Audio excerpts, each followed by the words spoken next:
Assalamualaikum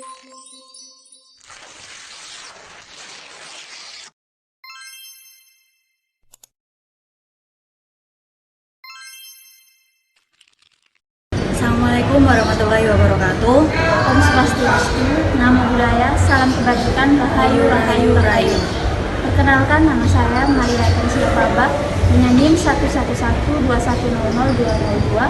Perkenalkan, nama saya Dewi Tarama Aisyah dengan NIM 11121000194. Tujuan kami membuat video ini untuk menyelesaikan tugas UAS mata kuliah Hukum Administrasi Negara yang diampu oleh Bapak Edi Wahyudi SHMSI, Program Studi Administrasi Negara Fakultas Ilmu Sosial dan Ilmu Politik, Universitas 17 Agustus 1945 Surabaya. Dengan topik pembahasan perlindungan dan penegakan hukum dalam HAM dan penyusunan legal drafting dalam HAM. Dan yang ketiga, pengawasan dan peradilan administrasi negara. Perlindungan hukum dalam hukum administrasi negara di Indonesia.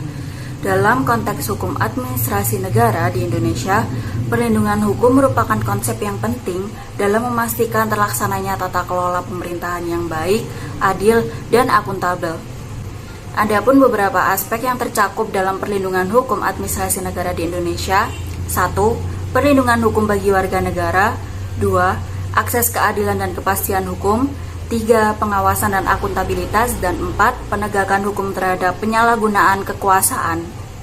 Dengan memastikan adanya perlindungan hukum yang efektif dalam hukum administrasi negara, diharapkan tercipta tata kelola pemerintahan yang transparan, akuntabel, dan berorientasi pada pelayanan publik yang baik bagi seluruh masyarakat Indonesia. Serta dalam mencapai tujuan tersebut, pemerintah Indonesia telah menetapkan berbagai undang-undang dan peraturan serta lembaga yang bertanggung jawab untuk menegakkan hukum dan memastikan terlaksananya administrasi publik yang baik. Dalam pelaksanaannya pun, partisipasi aktif dari masyarakat, LSM, dan berbagai pemangku kepentingan juga penting dalam memastikan tercapainya perlindungan hukum administrasi negara yang efektif. Penegakan hukum administrasi negara. Penegakan hukum administrasi negara merupakan upaya untuk menegakkan aturan dan hukum yang terkait dengan aktivitas administrasi publik dan pemerintahan. Adapun aspek penting dalam penegakan hukum administrasi negara di Indonesia. Yang pertama, Pengadilan Tata Usaha Negara, 2 lembaga pengawasan, 3 peraturan perundang-undangan, 4 sistem pengawasan internal. Menurut para ahli, yang pertama, P. Dehan dan kawan-kawan menguraikan bahwa penegakan hukum administrasi seringkali diartikan sebagai penerapan sanksi administrasi. Sanksi dalam konteks ini pada dasarnya terlihat sebagai penerapan alat kekuasaan yang merupakan respon atau reaksi atas pelanggaran norma hukum administrasi. 3 jenis sanksi dalam hukum administrasi negara. 1. Sanksi reparatoir. Sanksi yang diterapkan sebagai reaksi atas pelanggaran norma yang ditujukan untuk mengembalikan pada kondisi semula atau menempatkan pada situasi yang sesuai dengan hukum. Kedua, sanksi punitif adalah sanksi yang semata-mata ditujukan untuk memberikan hukuman pada seseorang, contohnya pengenaan denda administrasi. 3. Sanksi regresif, yaitu sanksi yang diterapkan sebagai reaksi atas ketidakpatuhan terhadap ketentuan-ketentuan yang terdapat pada ketetapan yang diterbitkan. Sanksi ini ditujukan pada keadaan semula sebelum diterbitkan ketetapan, contohnya penarikan, perubahan, dan penundaan suatu ketetapan. Macam-macam bentuk sanksi dalam hukum administrasi negara. Yang pertama, sanksi teguran tertulis. Kebanyakan peraturan perundang-undangan merumuskan sanksi administrasi secara berjenjang, dengan sanksi teguran tertulis sebagai sanksi yang pertama atau diutamakan. Yang kedua, sanksi paksaan pemerintah.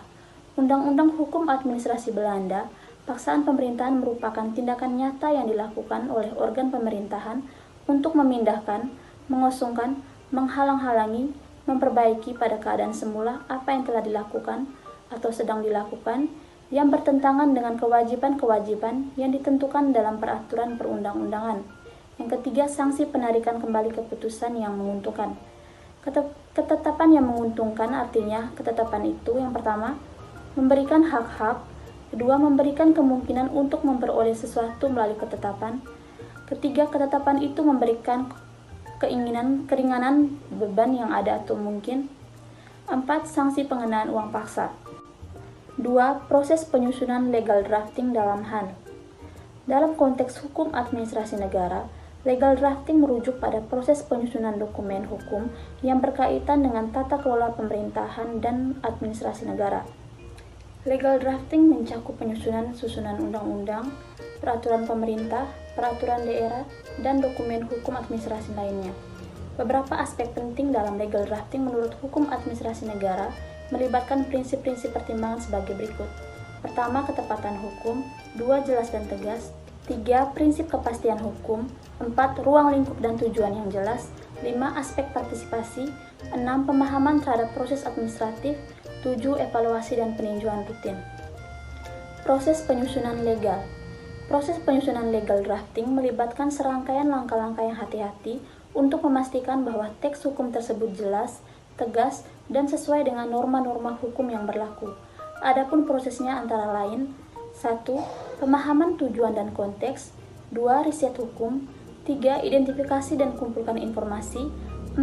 Tentukan struktur dokumen. 5. Penyusunan rancangan awal. 6. Revisi dan perbaikan. 7. Konsultasi dengan ahli hukum. 8. Pemeriksaan kepatuhan hukum. 9. Uji coba atau konsultasi publik. 10. Revisi akhir. 11. Finalisasi dan penyebaran. 12. Pemantauan dan evaluasi. Kendala dalam penyusunan legal drafting yang pertama, kompleksitas regulasi. 2. Prosedur yang panjang. 3. Ketidakpastian hukum. 4. Implikasi sosial dan ekonomi. 5. Perubahan kebijakan. 6. Partisipasi publik. 7. Perlindungan hak asasi. Pengawasan dan peradilan administrasi negara. Pengawasan dan peradilan administrasi negara di Indonesia adalah dua elemen penting dalam sistem hukum yang dirancang untuk mengontrol kegiatan pemerintahan dan memastikan kepatuhan terhadap hukum oleh lembaga-lembaga administratif. Pengawasan administrasi negara merujuk pada serangkaian mekanisme dan proses yang digunakan untuk memantau, menilai, dan mengontrol tindakan serta kebijakan pemerintah dan lembaga administratif. Tujuan dari pengawasan administrasi negara adalah memastikan lembaga-lembaga pemerintahan menjalankan fungsinya sesuai dengan hukum, etika, dan standar yang berlaku.